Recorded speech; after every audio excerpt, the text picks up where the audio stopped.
Redundancies.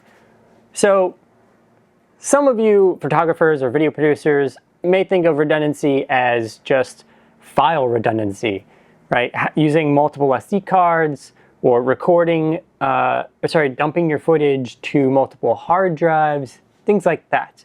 And while that's good and you should do those things, what I'm trying to talk about here in this video is more situational and equipment redundancies. So a situational redundancy would be like how to overcome the fact that the location that you had originally booked is no longer available for some reason, or the actor or model you booked is not available, right? Or it starts raining, things like that. And as an example of that, I'm shooting this video in a different location in my apartment, and it's a much smaller spot than where I normally shoot these. I normally shoot them in the living room, facing the window, and I have the light set up directly in front of me, so kind of on axis with the windows, and this keeps the light levels to a certain kind of level, right? That keeps them within a certain range. I'm far enough back from the windows that I'm not getting direct sunlight, things like that. Here, the lighting is a lot different. I'm right next to a window, and so with that, the light is shining directly on me. If the sun pops out from a cloud, you're gonna see a big spike in brightness here. That can be a problem, but I'm making it work. I'm still doing it, right? I've had to then move my light to the other side of me, my opposite side, in order to fill in the shadows, because this side of me, without it, goes very dark. Next, because this area is a much smaller space, the green screen is right next to me. Now again, with the window being right there, the light levels on the green screen here are different from what they are here.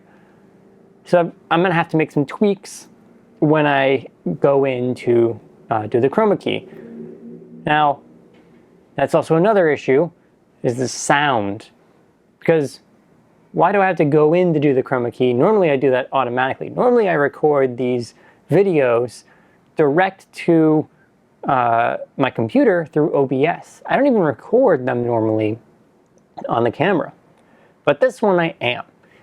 And the reason for that is because when I record into OBS, the fan kicks on pretty loud on my computer. Very loud. And in this tight of a space, it starts getting almost to the level of my voice. Even if I take the laptop and I push it way over, off to the side, I put it behind the green screen, I move it anywhere in this space, it's still a small space. You hear it quite loud. And there's just no way around that.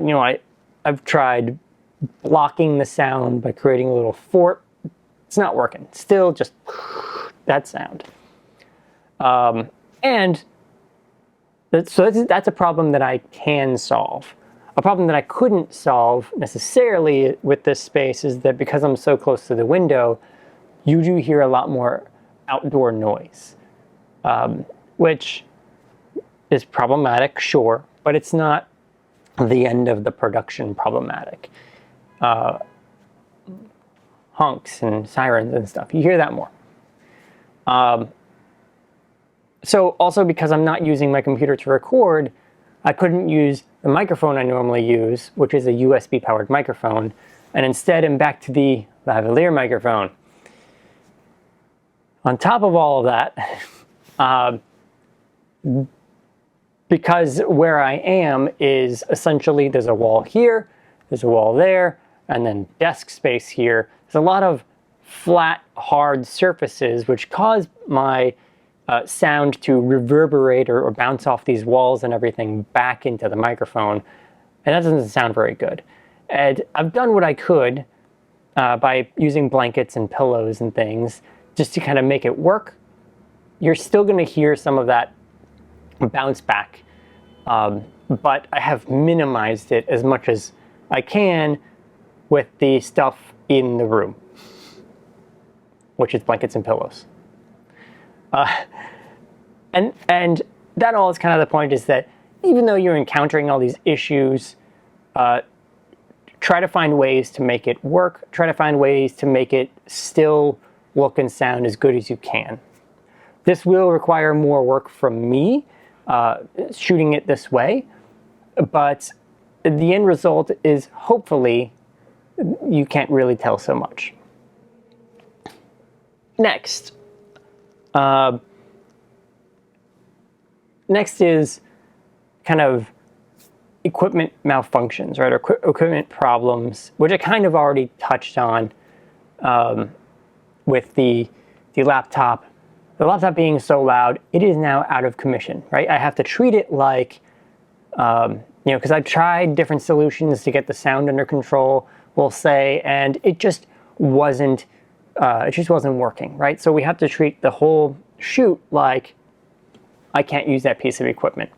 Now imagine if my camera was the part that was having a problem, right? The camera just died. It's not coming on, right? Well, then what I would do is probably switch to my Fuji X100F and use that to shoot the videos, which I've done with probably about 10 or so of the videos on this channel, maybe even 15. So a good chunk of the videos actually were already shot with that.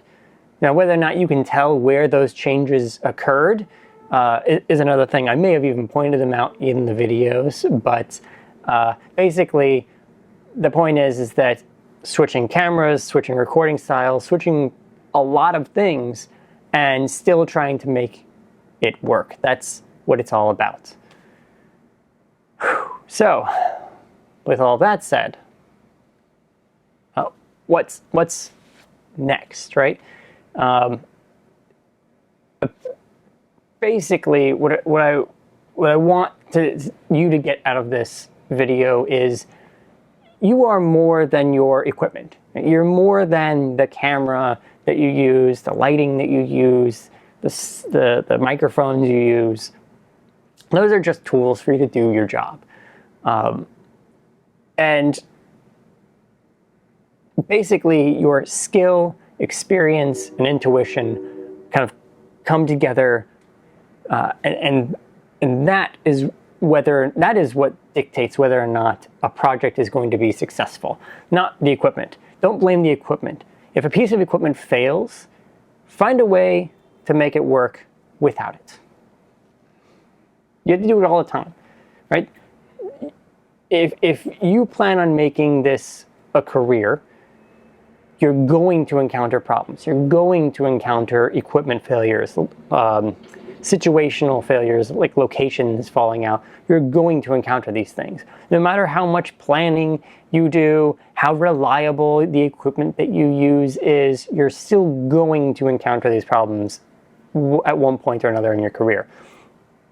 How you deal with those problems is a good show of how skilled and experienced you are. So keep that in mind. If you encounter problems, don't freak out.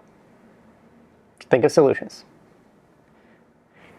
So with all of that, I did want to announce that I am still working on my RPG, Ruptured Moon. Ruptured Moon. Let me say that a little bit easier. I don't know if that would pick that up. But anyway, the campaign for it, the first campaign for it rather, I'm 4/5 of the way done. I know I'm 4/5 of the way done because I've kind of already outlined 5 episodes and I'm in the middle of the 4th episode. You could say it's not quite 4/5 done, but whatever. Nitpicking here and there.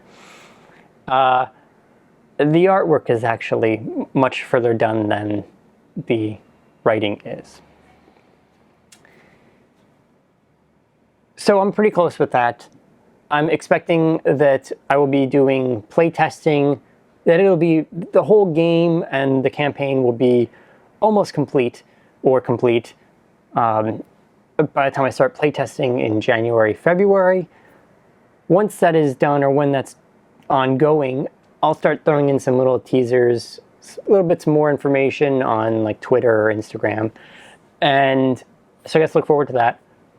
I have been having one issue the last couple of days specifically, which is that I keep coming up with ideas, plot points, or kind of, structural turns and things, but they're for sci-fi related stuff, which doesn't help with Ruptured Moon being more of a fantasy, medieval kind of realm, that setting. And this is useful for my novel, which I plan on working on again once I'm done with Ruptured Moon, which is a sci-fi novel. But it's just infuriating, I guess, that I am encountering these ideas and kind of coming up with these spur-of-the-moment thoughts like, that would be a great addition to something that is not what I'm working on at the moment. And so jot that down in my notes, and I have to then move on, and it's just, I'm encountering that trickiness of like, but I want to work on this right now, and I'm so close. Anyway, but I guess the point of that is nothing. Stay focused, Dave. Stay focused. There's a siren. You can probably hear that. So I'm going to end this video. I had something else to say. I've forgotten it already, and I can't remember, so I'll leave you wondering what it was that I wanted to say. Anyway, so I hope this information was helpful to somebody out there, and yeah, thanks for watching, everyone.